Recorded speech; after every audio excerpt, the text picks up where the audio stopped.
Hey Bearcats! We are now up to the experience section on your LinkedIn profile. This one is obviously pretty important. Employers will definitely want to see what you've accomplished in your past positions. Adding experience to your profile is pretty easy. LinkedIn makes everything easy. You just click the plus sign in the experience section and add each experience individually.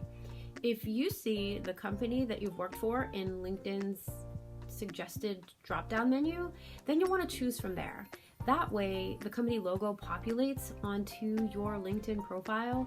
And also, if a recruiter, for whatever reason, is looking for somebody from that company or who's worked for that company in the past, then your name will show up in their list of results. In doing research on experience for your LinkedIn profile, I found a lot of conflicting information out there. So one expert would say something and then another expert would say something that was the total opposite of that. But I did find 3 things that everyone said. So I think if you do these 3 things, you'll have a really strong profile. I'm going to share those with you now.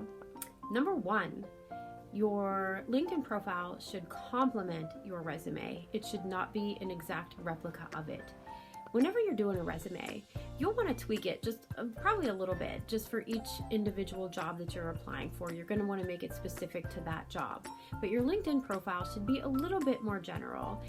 Your LinkedIn profile is going to be seen by probably people from across different industries, so you're gonna want it to be a little less specific and make it understandable so that people even outside of your industry will be able to understand what you've done.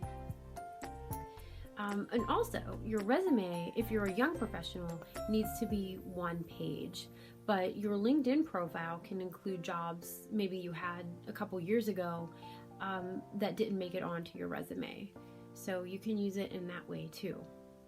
Number 2, use the feature that allows you to upload files, documents, links, pictures, videos in the experience section.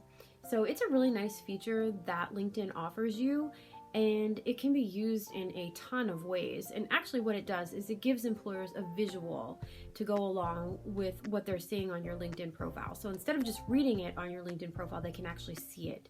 So if you are a student in the arts, definitely upload some pictures of your pieces of work.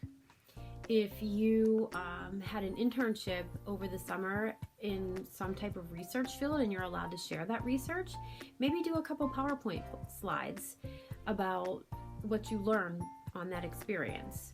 So however you use it wisely, use it well, but use it. And the third thing, and this is probably most important, this is the one they all stress the most, is keywords. You want to have really strong, good, accurate keywords. When a recruiter is looking through profiles, they put in the words that they're looking for, and if your profile matches, then you'll come up as one of their results. If you are unsure what kind of keywords to use, a good recommendation that I saw was to go find 6 or 7 jobs that you would be interested in applying for and find the words that they have in common.